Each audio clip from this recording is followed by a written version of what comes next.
ఓకేనా? ఉల్లస గీతం ఎల్లప్పుడు నా నాలుక పాడును. అందరూ పాడాలి. మీ నాలుక పాడుతుందా లేదా?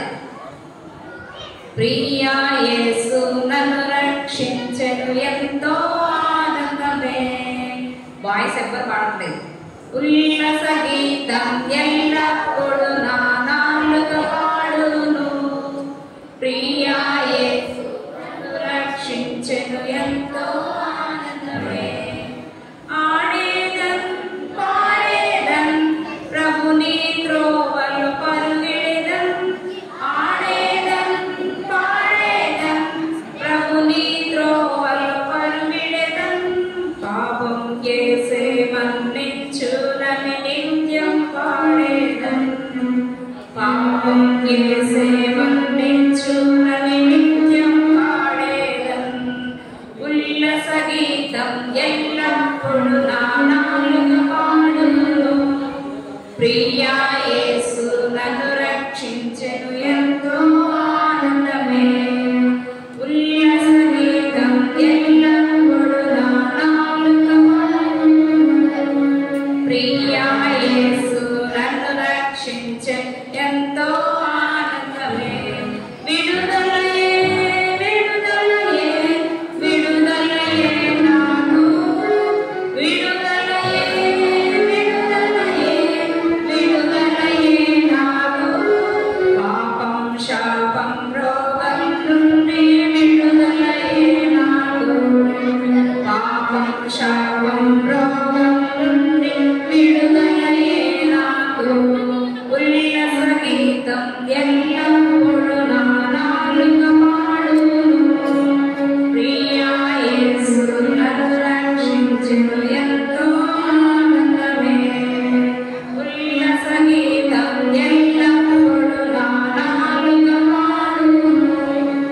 ప్రియా యేసు నన్ను రక్షించెను ఎంతో ఆనందమే.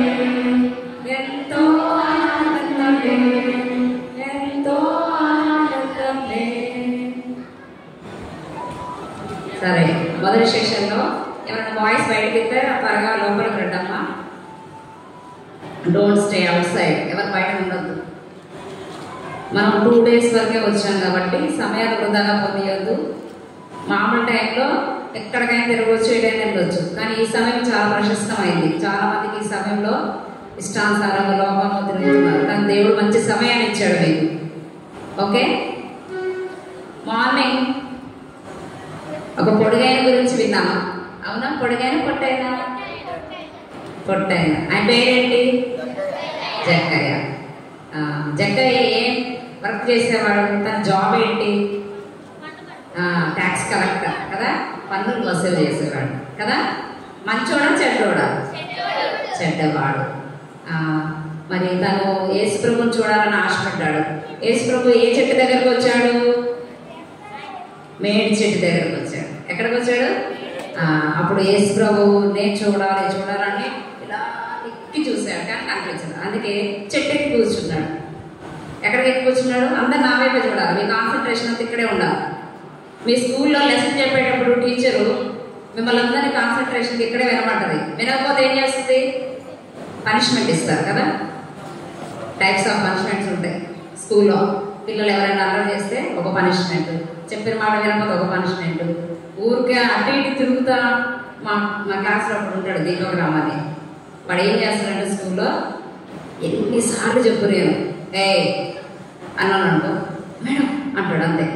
మళ్ళీ వింటాడంటే విండు. వాడు కాన్సన్ట్రేషన్ అంతా బయటకు వస్తున్నారు, ఎవరు పోతున్నారు. మైండ్ అబ్సెంట్, బాడీ ప్రెజెంట్ అలా ఉండేవాడు.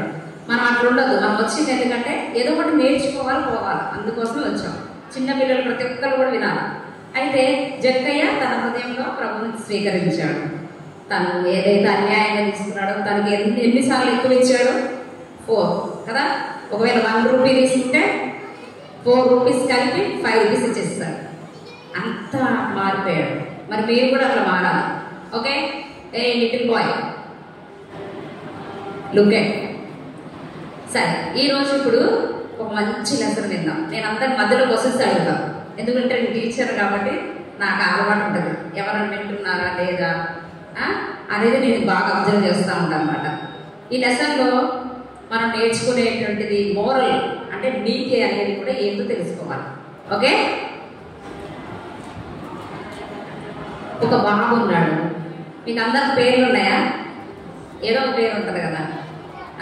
బన్నీ, సన్నీ, అమ్మాయిలైతే లిల్లీ, మిల్కీ, స్వీటీ, షాపు, ఇంకా చాలా చాలా నేమ్స్ ఉంటాయి అట్లా కదా.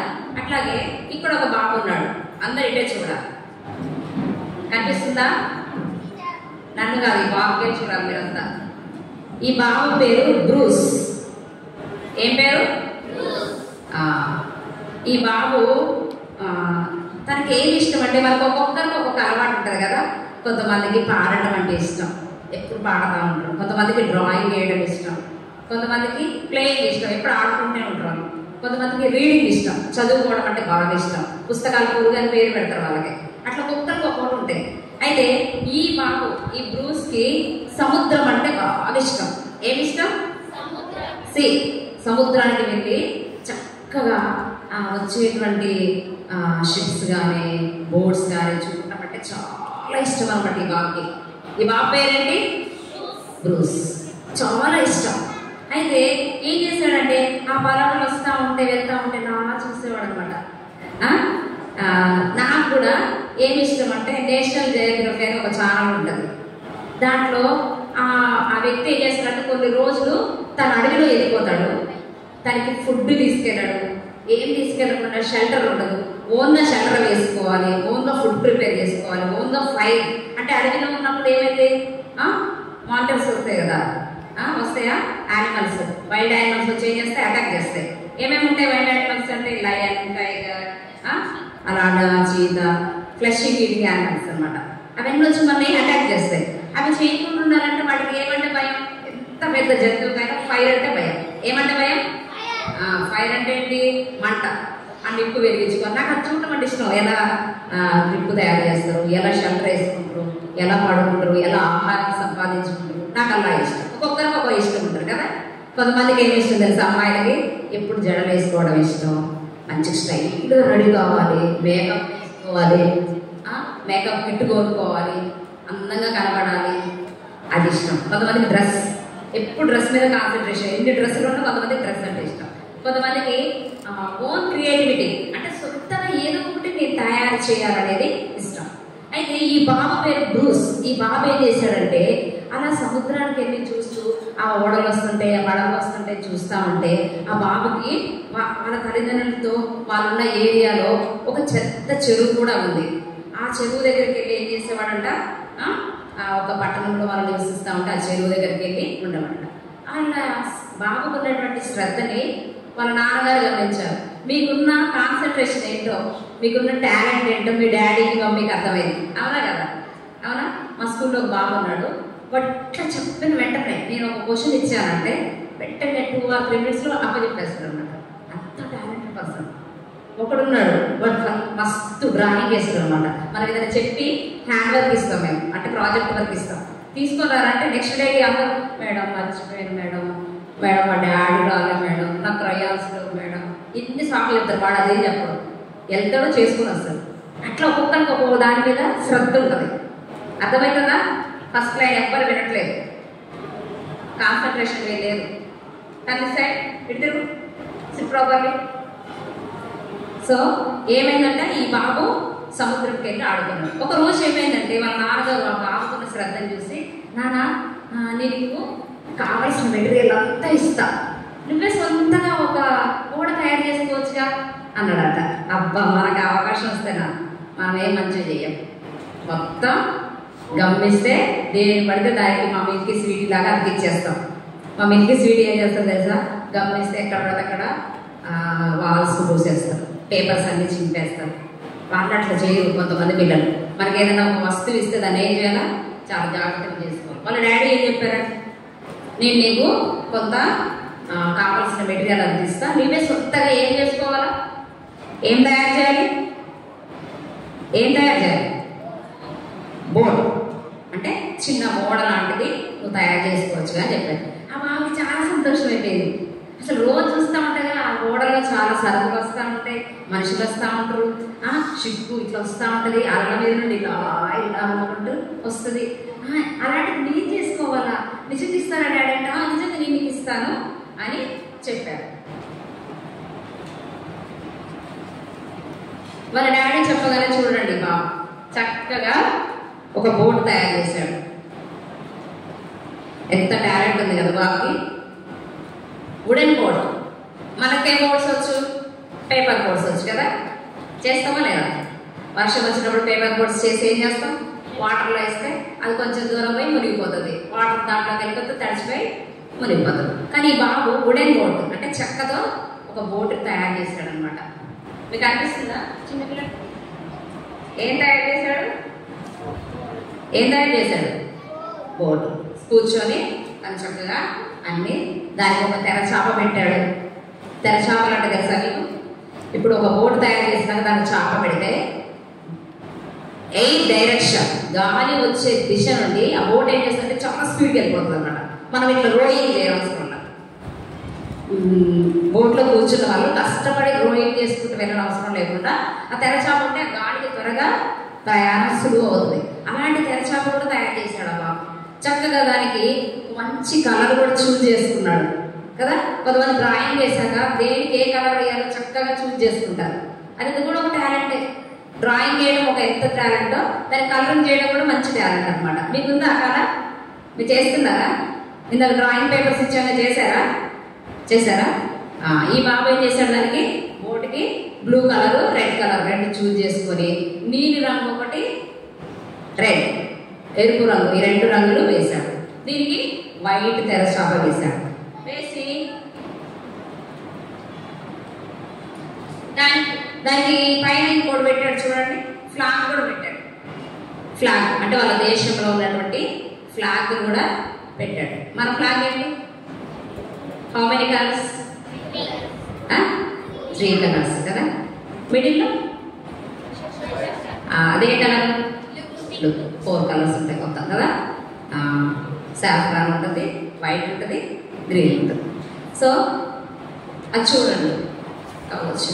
అయితే ఏం చేసిండ్రు, ఆ బోటుకి వచ్చేసి మంచిగా ఎంత సంతోషంగా ఉన్నాడంటే ఇప్పుడు చూడండి అందరు ఓన్గా తన బోర్డు తయారు చేసుకున్న సంతోషం ఎంత ఉందంటే అసలు పట్టలేనంత ఆనందం. ఒకసారి మా ఇంట్లో మా బాబు ఏం చేశాడంటే, ఆయనకి గన్స్ అంటే ఇష్టం. గన్స్ జిగ్ వస్తుంటాయి కదా, బుల్లెట్స్. అలాంటిది AK-47 తయారు చేశాడు పేపర్తో. అసలు ఎంత బాగా చేశాడంటే నేనే చాలా ఆశ్చర్యపోయాను అనమాట, అంత బాగా చేశాడు. ఈ బాబేమో ఉడెన్తో చేశాడు. చేసి చక్కగా వాటర్లో వదిలేశాడు అనమాట. చక్కగా వెళ్ళాడు ఆ యొక్క వాళ్ళ చెరువు దగ్గరికి వెళ్ళి చక్కగా చాలా మార్నింగ్ నుండి ఈవినింగ్ దాకా చక్కగా ఆడుకున్నాడు. ఎవరు ఆడుకున్నారు? ఓయ్ ఇటు చూడు, కానీ ఎవరు ఆడుకున్నారు? బ్రూస్ ఆడుకున్నాడా? చెప్పు, ఆడుకున్నాడా లేదా? బ్రూస్ ఆడుకున్నాడు. ఆడుకొని మనది మనుషులు ఎక్కే పూట కాదు కదా, ఏదో జస్ట్ ఆడుకోవడానికి చేసుకున్నాడు. అది ఎక్కడ వెళ్ళిపోతుందని చెప్పి దానికి ఒక తాడు కూడా కట్టాడు. చూడండి ఏం చేశాడు, ఒక తాడు కూడా ఒక రూప్ కట్టేసి దాన్ని వాటర్లో పెట్టాడు అనమాట. ఆ తాడు పట్టుకుంటాడు, చాలా దూరం వెళ్ళిపోగా మళ్ళీ ఆ తాడుతో లాక్కుంటున్నాడు, దగ్గర పెట్టుకుంటున్నాడు. మళ్ళీ నిదానంగా తాడు ఇలా ఇలా వదులుతుంటే అది మళ్ళీ వాటర్లో వచ్చి కొంచెం దూరం వెళ్తుంది. చాలా హ్యాపీగా ఉన్నాడు. తను మాత్రం వాటర్లో దిగి చక్కగా ఆడుకుంటా ఉన్నాడు అనమాట. ఆడుకుంటా ఉంటుంటే ఒకసారి ఏమైందంటే సడన్గా ఉన్నట్లుండి ఒక ఫైర్ ఇంజన్ సౌండ్ వినపడింది. ఫైర్ ఇంజన్ అంటే ఏంటి, ఎక్కడన్నా కాలిపోతే బెల్లి కొట్టుకుంటూ వచ్చేస్తుంది కదా. ఏమేమి ఆగవు, ఫైర్ ఇంజన్ ఆగదు, ఇంకోటి ఏమి ఆగదు, అంబులెన్స్ కదా. అంబులెన్స్కి దారి ఇవ్వాలి మనం. ఫైర్ ఇంజన్ పోతున్నప్పుడు ఫైర్ ఇంజన్ మనం ఏమి ఇవ్వాలి, జరగాలి. జరగకపోతే వాళ్ళు గుద్దేసిన కేసు ఉండదు అనమాట. తెలుసా మీకు ఆ విషయం? ఫైర్ ఇంజన్ ఎక్కడన్నా ఏదైనా మంటలలో చిక్కుకొని ఇల్లు కానీ ఏదైనా కాలిపోతుంటే మీరు నిదానంగా హ్యాపీగా ఫైర్ ఇంజన్ వస్తున్నా పెడచెవిని పెట్టి అంటే లెక్క చేయకుండా మీరు ఉన్నారనుకో, అది గుద్దేసినా దానికి కేసు ఉండదు. అంబులెన్స్ కూడా దారి కాదు. ఒకవేళ అంబులెన్స్ కూడా మిమ్మల్ని గుద్దేసినా మీకు కేసు అనేది వాళ్ళకి కేసు ఉండదు, మీరే నష్టపడతారు. సో ఆయనకి ఫైర్ ఇంజన్ సౌండ్ అయింది. ఫైర్ ఇంజిన్ సౌండ్ అవగానే ఒక్కసారి ఏమైందబ్బా ఫైర్ ఇంజిన్ సౌండ్ అయింది అని చెప్పేసి ఏం చేశాడంటే త్వరగా ఆ బోట్ని ఆ వాటర్లోనే వదిలేసి తాడిని ఒక దగ్గర కట్టేసి పరిగెత్తాడు. అబ్బా మా ఊర్లో మా పట్టణంలో ఏదో జరుగుతుంది, ఫైర్ ఇంజిన్ సౌండ్ అయింది, ఏమైందని చూసేసరికి అక్కడంతా ఫైర్ వచ్చేసింది. చూడండి, ఆ పట్టణం అంతా కాలిపోతా ఉంది. చాలా మంది వచ్చేసారు. ఆ ఫైర్ ఇంజిన్ వాళ్ళు వచ్చి మొత్తం ఏం చేస్తున్నారు, మంటలన్నీ ఆర్పేస్తా ఉన్నారు. ఆర్పేస్తున్నారా? ఆర్పేస్తా ఉన్నారు. ఆర్పేస్తా ఉంటుంటే తను ఈ బోటు సంగతి మర్చిపోయాడు. అక్కడే వాళ్ళతో పాటు కలిసి ఏం చేస్తున్నాడు చూసారా, అక్కడే వాళ్ళందరూ ఆర్పుతా ఉంటే ఆ బోటు వదిలేసిన సంగతి మర్చిపోయి అలానే చూసి ఆలోచనలో పడిపోయి ఇంటికి వెళ్ళాడు. ఇంటికి వెళ్ళగానే మళ్ళీ వెంటనే బోటు గుర్తొచ్చింది. అరే నేను బోటుని చెరువు గడ్డ దగ్గర ఏం చేశాను, దాన్ని అటు ఇటు వెళ్తా అంటే దాన్ని తాడు పెట్టాను కదా, అమ్మ నా బోట్ ఏమైపోయింది, అయ్యో నేను పరిగెత్తాలని చెప్పి స్పీడ్గా పరిగెత్తుకుంటూ వెళ్ళిపోయాడు అన్నమాట. వెళ్ళిపోయేసరికి అక్కడ ఎవరు లేరు, బోట్ లేదు. ఇప్పుడు మీరు మంచిగా ఒక కొత్త బొమ్మ ఎవరైనా మంచి కొనిచ్చారు, అసలు ఎంత చక్కగా మీరు అట్లా గీస్తే అట్లా ఆడుతుందనుకో, మీరు ఎక్కువసేపు అక్కడ బయట అట్లా పెట్టి లోపలికి వెళ్ళి వచ్చేసరికి ఎవరో తీసుకెళ్తారు, మీకు ఎట్లా ఉంటుంది? బాధగా చిన్నపిల్లలు అయితే కాళ్ళు చేతులు కింద పడేసి కొట్టుకొని నాకు అది ఇప్పుడు కావాలని ఏడుస్తారు. ఆ బాబు కూడా అట్లనే చాలాసేపు ఏడ్చాడు అనమాట.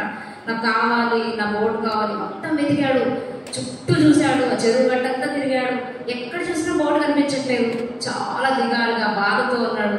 ఇంటికి వచ్చి వాళ్ళ డాడీ దగ్గర ఏడుస్తూ ఉంటే, నాన్న ఏడబాబులే నీకు ఇంకోటి కొనిస్తానే అంటే, లేదు అది నేనే తయారు చేసుకున్నా కాబట్టి నాకు కావాలి డాడీ, ప్లీజ్ డాడీ అని బాగా ఏడుస్తున్నాడు.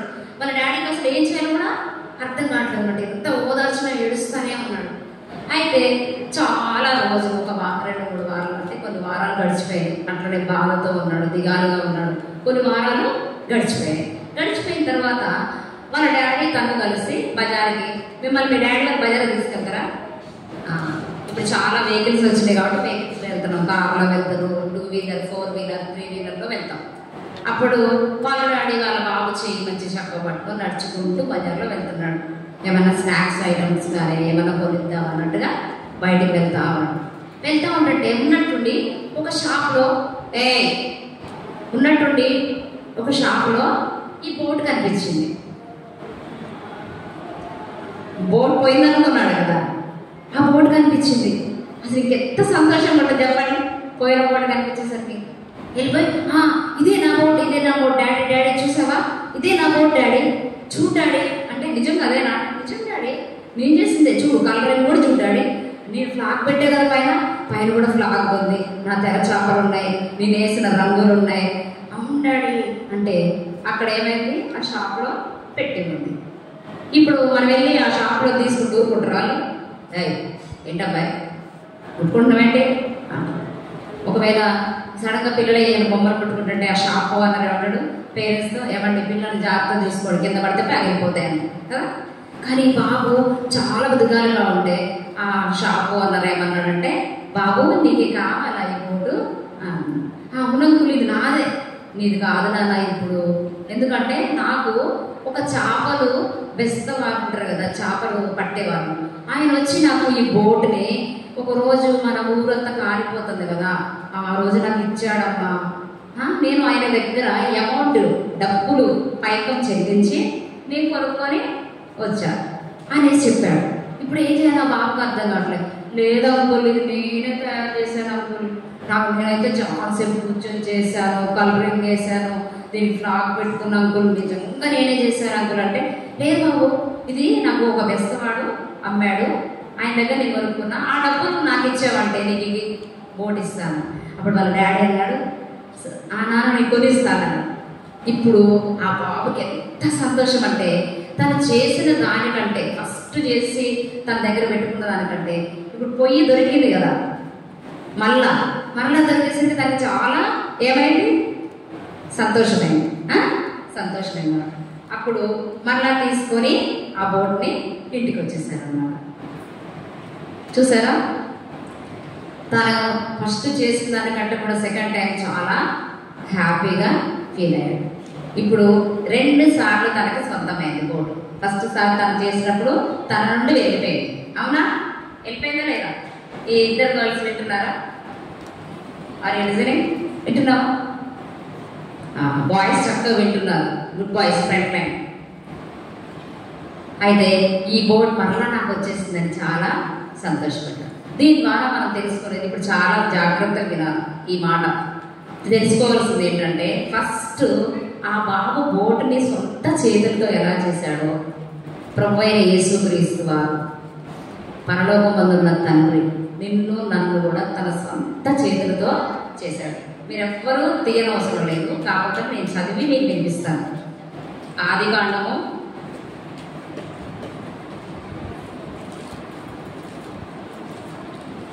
1:26. దేవుడు మన స్వరూపమందు మన పోలికను చొప్పున నరులను చేయడము, వారు సముద్రపు చేపలను, ఆకాశ పక్షులను, పశువులను, సమస్త భూమి మీద ప్రాకు ప్రతి జంతువును ఏలుదురుగాక అని పలికెను. దేవుడు తన స్వరూపమందు నరుణ్ణి సృజించెను. దేవుని స్వరూపమందు వారిని సృజించెను. స్త్రీనిగాను పురుషునిగాను వారిని సృజించాడు. అంటే సొంత చేతులతో ఈ బాబు ఎలా బోటు ప్రిపేర్ చేశాడు, తయారు చేశాడు, మేకింగ్. అలాగే దేవుడు తన సొంత చేతులతో కూడా నిన్ను నన్ను తయారు చేశాడు. నిన్ను నన్ను ఎవరు తయారు చేశారు? మమ్మీయా, డాడీ? మమ్మీ చేసిందా? మమ్మీకి నువ్వు కడుపులో ఉన్నప్పుడు, ఇప్పుడు నాకు ముగ్గురు పిల్లలు కూడా కడుపులో ఉన్నప్పుడు వాళ్ళు ఎలా క్రియేట్ అయ్యారో నాకేమన్నా తెలుసా? వాళ్ళకి కళ్ళు ఎలా వచ్చాయి, బ్రెయిన్ ఎలా వచ్చింది, హ్యాండ్స్ ఎలా వచ్చాయి, బోన్స్ ఎలా వచ్చాయి? నేనేమైనా క్రియేట్ చేశానా? ఆయన క్రియేటరా? కాదు. దేవుడే సొంత చేతులతో ఆదాము అమ్మని మట్టి తీసుకొని ఒక బొమ్మగా తయారు చేసి తన జీవ వాయువును వారిలో ఊదాడు. అర్థమవుతుందా? ఇప్పుడు మీరు బాగా గమనించవలసిన విషయం ఏంటంటే, మనిషికి ఆత్మ ఉన్నది. అర్థమవుతుందా? ఏముంది?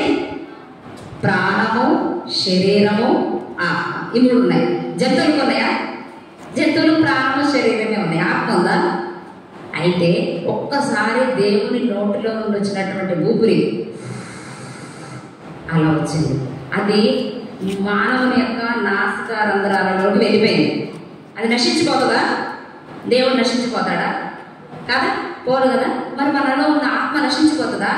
పోదు. ఒక్కసారి వచ్చిన తర్వాత నువ్వు చచ్చిపోయావంటే నీ శరీరం మాత్రం ఏమంటారు? చచ్చిపోయిందా అంటారు.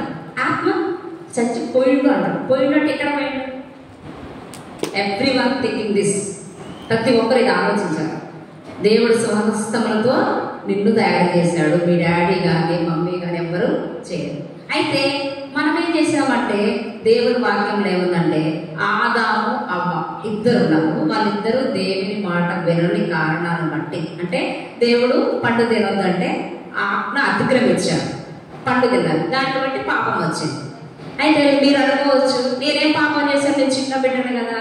ఏ బాబు, నేను చిన్న బిడ్డగా నేనేం పాపం చేశాను అనుకోవచ్చు. దేవుని వాక్యం ఏం చెప్తుందంటే, ఆది ఆదాము చేసిన పాపమే అందరికీ సంక్రమించింది. సో మనమందరం ఏమైపోయాము? దేవుని సృష్టిలో నుండి ఇప్పుడు ఈ బోటు పోయినట్టే మనం కూడా వెళ్ళిపోయాం. బోట్ ఎలా ఆయన చేతిలో నుండి, బాబు చేతిలో నుండి, బ్రూస్ చేతిలో నుండి వెళ్ళిపోయిందో, మనము కూడా దేవుని చేతిలో నుండి వెళ్ళిపోయాం. ఈ మరలా దేవుడు ఇప్పుడు ఆ బాబు ఎలా అయితే బ్రూస్ ఆ బాబు ఎలా అయితే దాన్ని తీసుకొని మరలా తన సొంతం చేసుకోవడానికి కొంత అమౌంట్ ఇచ్చాడా? కొంత డబ్బు ఇచ్చాడా? షాప్ ఓనర్కి ఇచ్చాడు. ప్రభు అయిన యేసుక్రీస్తు వారిని కూడా తండ్రి అయిన దేవుడు ఈ లోకానికి పంపించాడు. మనని మరలా తన సొంతం చేసుకోవడానికి, మన పాపముల నుండి మనం విడిపించడానికి యేసుక్రీస్తు ప్రభువారు, జాగ్రత్త వినాల, యేసుక్రీస్తు ప్రభువారు సిలువ మీద తన ప్రాణాన్ని అర్పించాడు. తను మీ తలంపులతో, మీరు చాలా మంది చెడ్డ ఆలోచనలు ఆలోచిస్తారు, నాకు తెలుసు. స్టూడెంట్ సైకాలజీ తెలుసు బాగా. ఎవరు ఏ టైంలో ఎట్లుంటారు, ఎలా చూస్తారు, ఏం మాట్లాడతారు, ఏం చెప్తాం అనుకుంటున్నారు, అట్లా కూడా నాకు అర్థమైంది. మన ఆలోచనలు అంత చెడ్డవి. దానికోసం ప్రభువైన యేసుక్రీస్తు వారికి ముళ్ళ కిరీటం పెట్టబడింది. ఏం పెట్టబడింది? ముళ్ళ కిరీటం. మీరు ఒకసారి పినిస్ పెట్టుకొని గట్టి గుచ్చుకోండి, నొప్పి వస్తుందా? రాదా? వస్తుంది. ఎవరైనా గట్టి గిల్లితే ఒక్కసారి కొంచెం గిలితే 4 కొడతాం. మరి ప్రభు యేసుక్రీస్తు వారికి ముళ్ళ కిరీటం మళ్ళీ పెట్టారు. తర్వాత నీవు చేతులతో మీ ఫ్రెండ్స్ పెన్సిల్స్ దొబ్బడం, ఎరైజర్స్ దొబ్బడము, గిల్లడం, కొట్టడం అలాంటి చేస్తావు కదా, చేతులతో చేయకూడదు. మమ్మీ చెప్పిన మాట వినకపోవడం చేసిన కారణం బట్టి ప్రభు యేసుక్రీస్తు వారు 2 చేతుల్లో కూడా సీరలు కొట్టబడ్డాయి. తర్వాత నువ్వు పరిగెత్తావు కదా మమ్మీ మాట వినకుండా, ఎటురా పరిగెత్తదంటే ఎక్కడ లేదు మమ్మీ అని చెప్పేసి ఫ్రెండ్స్ ఇంటికి పరిగెత్తుతారు. ఇప్పుడే వస్తా మమ్మీ అని గంట అయినా రాదు. ఎటు వెళ్ళారు అంటే ఇక్కడ మమ్మీ, ఇక్కడ చదువుపోయిన మమ్మీ, ఇప్పుడే వచ్చేస్తున్నా మమ్మీ, 5 నిమిషాలే మమ్మీ అంటాం. అంతా ఉంటుందే, అన్ని అబద్ధాలే కదా. అలాంటి ప్రతి పాపం నువ్వు పరిగెత్తిన ప్రతి దానికి ప్రభు యేసుక్రీస్తు వారి కాలంలో సీరలు కొట్టబడ్డాయి. అర్థమవుతుందా? మరి మన యొక్క హృదయంలో చేసినటువంటి పాపం, వీళ్ళకి హృదయంతో చేసినటువంటి పాపాన్ని బట్టి ప్రభు యేసుక్రీస్తు వారికి బల్లెంతో ప్రక్కన పొడిచారు. మీకు ఒక విషయం తెలుసా? మీరు పెద్దవాళ్ళు అయ్యి చదువుకుంటే సైన్స్ స్టూడెంట్స్ అయితే ఒక విషయం అర్థమైంది. కార్డియాలజిస్ట్ డాక్టర్ దగ్గరికి అయితే చెప్తాడు, గుండెలో ఉన్నటువంటి నీరు రక్తము ఎప్పుడు వస్తాయి అంటే సీరం అనేది ఉంటుంది. రక్తంలో పై భాగాన్ని సీరము అంటారు. అర్థమవుతుందా? బ్లడ్ ఉంటుందా? బ్లడ్లో పైన మనకి ఎప్పుడైనా దెబ్బ తగ్గడానికి బ్లడ్ వస్తుంది. బ్లడ్ వచ్చి అయినాక వాటర్ లాగా లైట్ కనపడుతుంది. అది ఎప్పుడు వస్తుంది? వాటర్ బ్లడ్ కారణం అయిపోయిన తర్వాత వస్తుంది. ప్రభు యేసుక్రీస్తు వారి యొక్క గుండెలోనికి బల్లెం పుచ్చబడిన తర్వాత నీరు కూడా బయటకు వచ్చింది. చూసారా? ప్రభు యేసుక్రీస్తు వారి ఏ పాపం చేయలేదు, చాలా మంచివాడు. అబద్ధం ఒక్కడ కూడా చెప్పలేదు. మనలాగైతే అసలు అబద్ధమే చెప్పలేదు. దొంగతనం చేయలే, ఎవరినొక చెడ్డ మాట కూడా అనలే. ఎంత చెడ్డ వాళ్ళనైనా అమ్మా అనేవాడు. అదే మనమైతే ఏంటి వాడాడు, పిచ్చోడు రావాడు, దోస్తు చేయకూడదు అని చెప్తాం కదా. కానీ ప్రభు యేసుక్రీస్తు వారు ఎంత మంచివాడంటే మనలాగే పుట్టాడు ఈ లోకంలో. 12 సంవత్సరాల వయసులో తను మరి దేవాలయంలోకి వెళ్ళి వాక్యం చదివేవాడు, అన్ని చేసేవాడు, చాలా మంచివాడు. అటువంటి మంచి వ్యక్తి నీ కొరకే, కేవలం నీ కోసమే. ఎవరి కోసం? నీ కోసమే ప్రభు యేసుక్రీస్తు వారు మరణించారు. అర్థమవుతుందా? వైఆర్ టాకింగ్, డోంట్ లైక్ అలా చేయకూడదు. ఓకే, ఏం చేశారు? అట్లా యేసుక్రీస్తు వారు చంపబడినాడు. తనకి ముళ్ళ కిరీటము, చేతులలో కాళ్ళలో సీరలు, ప్రక్కన బల్లెపోటు, వీపున కొరడాలు. కొరడ అంటే మీకు తెలియాలి. ఎప్పుడైనా మీరు సంతకెళ్తే కొంతమంది చండ్రకొల్లాగా చేసుకొని రక్తం పూసుకొని కొట్టుకుంటూ తిరుగుతుంది, చూసారా?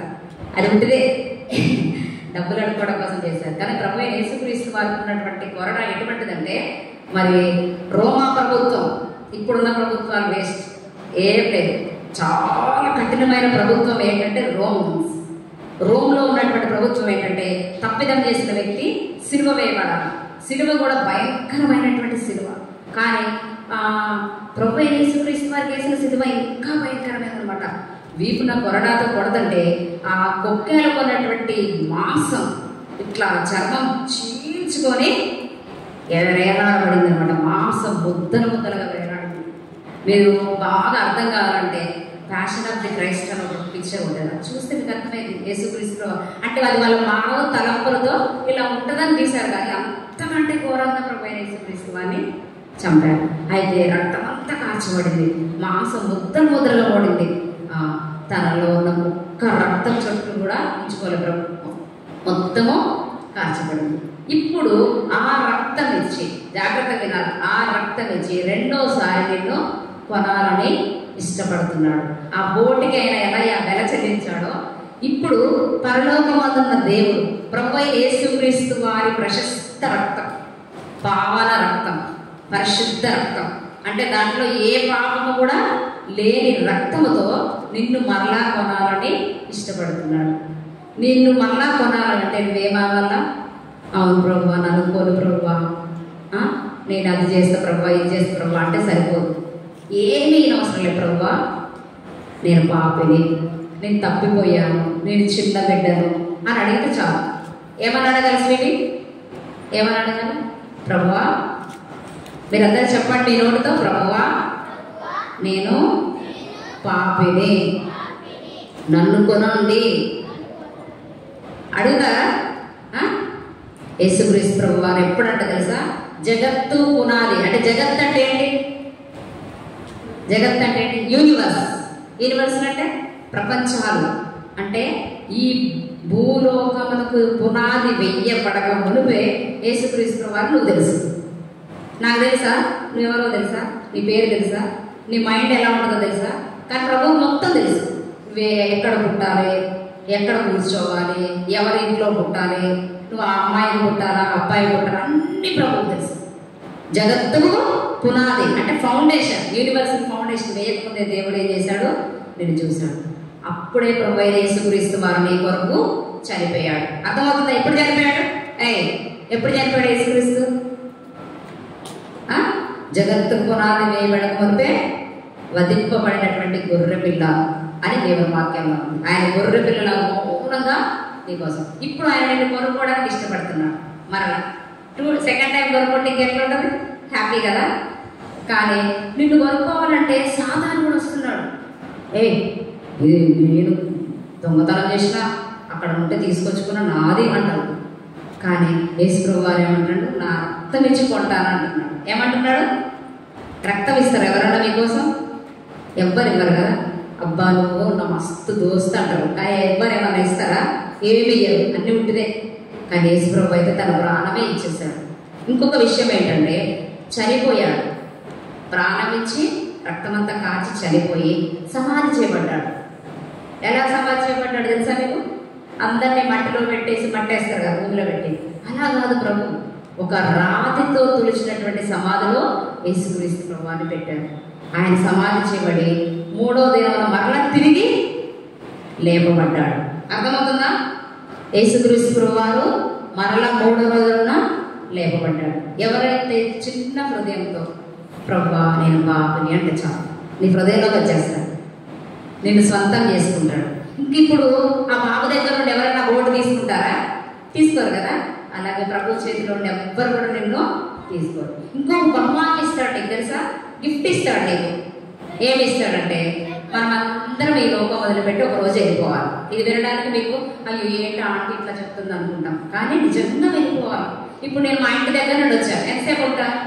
కాసేపు ఉంటాను. లెసన్ అయిపోయాక మళ్ళీ ఎక్కడికి వెళ్ళిపోవాలా? ఇంటికి వెళ్ళిపోవాలా కదా.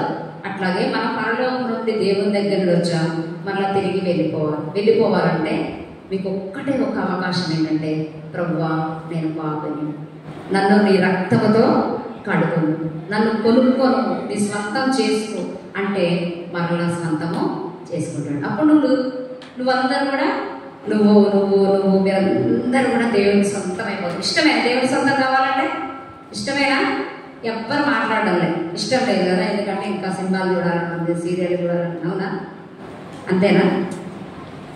ప్రభువా నా హృదయంలోనికి రండి అని మీరు అడగాలి. అప్పుడు ఏమవుతుంది? ప్రభు మీ హృదయంలోనికి వస్తాడు. ఈ బ్రూస్ బోట్ని 2వసారి సొంతం చేసుకున్నట్టు మీరు కూడా చేసుకుంటాడు. మీరు అందరు కళ్ళు మూసుకోండి, తలలో వంచండి, అందరు కళ్ళు మూసుకోవాలి. ప్రభు బ్రూస్ 2వసారి బోట్ని ఏ విధంగా సొంతం చేసుకున్నాడు? నన్ను కూడా ఒకసారి సృజించావు, ఆదాము చేసిన పాపం బట్టి నేను తప్పిపోయాను, మరలా నీ రక్తంతో నన్ను కడుగుము, నన్ను నీ సొంతం చేసుకుని మన అందరు మనసులో ప్రార్థన చేసుకోవాలి. ఇక్కడికి వచ్చింది ఎందుకంటే మనం ప్రభు గురించి తెలుసుకోవాలి, ప్రభు వారం అయిపోవాలి. మనం ప్రభు నన్ను నీ సొంతం చేసుకొని అడగాలి. మీరు చిన్నప్పటి నుండి ఏమేమి చిన్న చిన్న తప్పులు చేశారు అన్నింటిని క్షమించమని అడగాలి. ప్రభు నన్ను క్షమించు, నీ రక్తంతో నన్ను కడుగు ప్రభు అని అందరు కలిపేసుకోండి. ఎవరికి చూడొద్దు.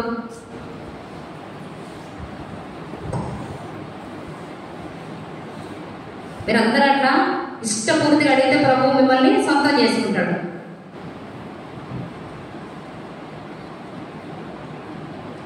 అందరు మనసులో ప్రార్థన చేసుకోండి. అందరు కళ్ళు మూసుకొని అట్లాగే ఉండండి. జోసఫ్ అంకుల్ కేమో అన్న వచ్చి ప్రార్థన చేస్తారు, అన్న ప్రార్థన చేస్తారు, ఒకరు ఆశీర్వాదం ప్రార్థన చేస్తారు. జోసఫ్ అంకుల్ రండి.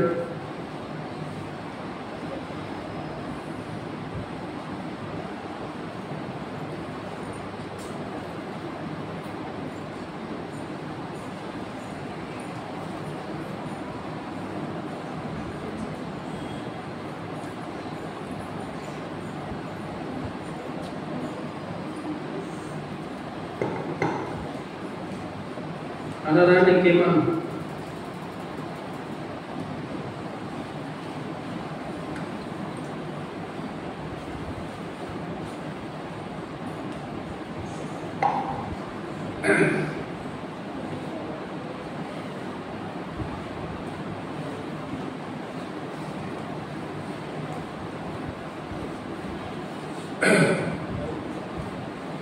ప్రార్థన చేసుకుందాం. ఎందుకంటే చక్కని వాక్యం విన్నా ఎంతమందికి అయితే అర్థమై ఉంటుంది. ఇప్పుడు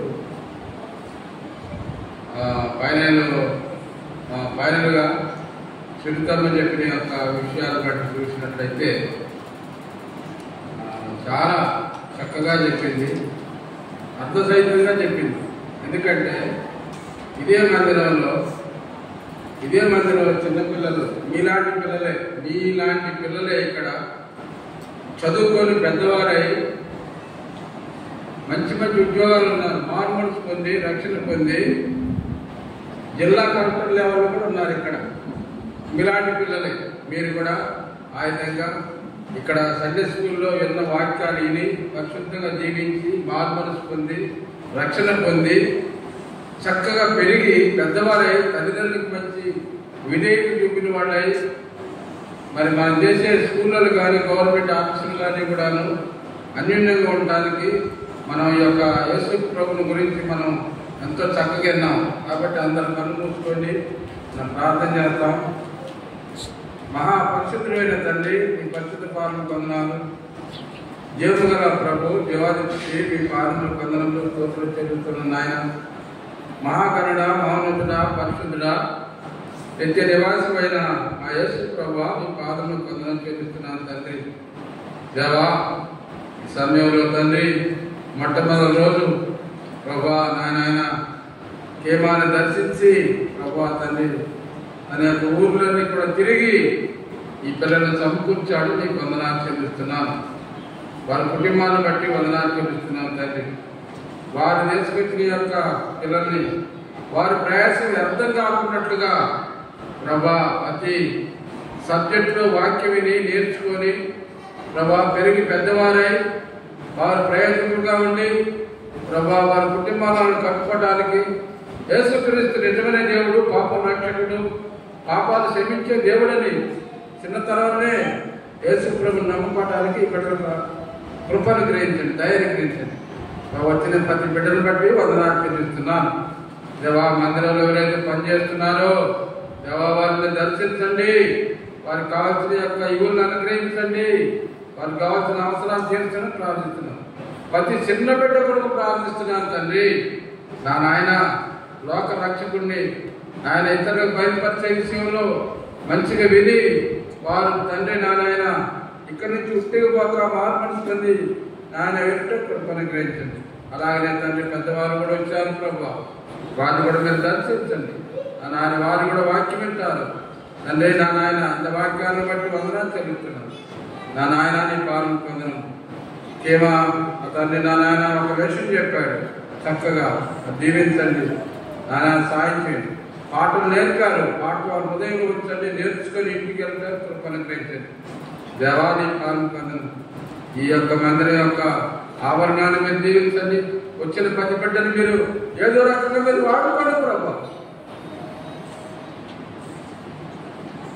సాయం చేయండి, కృపను గ్రహించండి. ప్రతి బిడ్డకి నా తన పరిశుద్ధాత్మతో నింపండి, సాయం చేయండి ప్రభా. ఈ యొక్క మధ్యాహ్న సమయం ముందు ప్రభా బిడ్డలను దర్శించాలని ప్రార్థిస్తున్నాను. దేవాన్ని పాలన పొందడం తెలుసు. అన్ని విషయాల్లో నీ కృపాన్ని దయ కనుక అనుగ్రహించి మీరే మయం పొందగలరు. యేసయ్యా నీ పాలన పొందడం తెలుసు. నాకు నేను తగ్గించుకుంటే నీ నామాన్ని హెచ్చిస్తూ యేసు ప్రభు పరిశుద్ధ నామం ప్రార్థించి మొరపెట్టి అడుగుతున్నాను పరమ తండ్రి. ఆమేన్.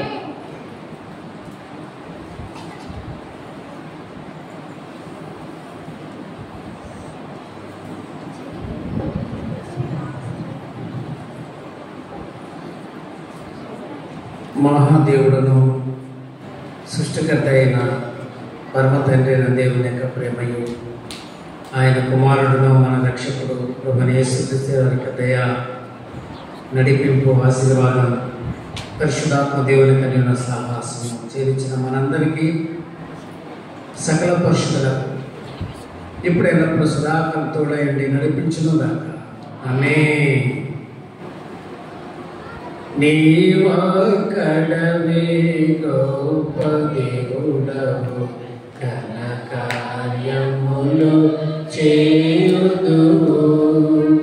నీవొక్కడవే గొప్ప దేవుడవు, ఘన కార్యములు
ఇప్పటితో మనం ఈ మధ్యాహ్న కాలం సెషన్ ముగిసింది. మీ అందరికి భోజనాలు ఉంటాయి.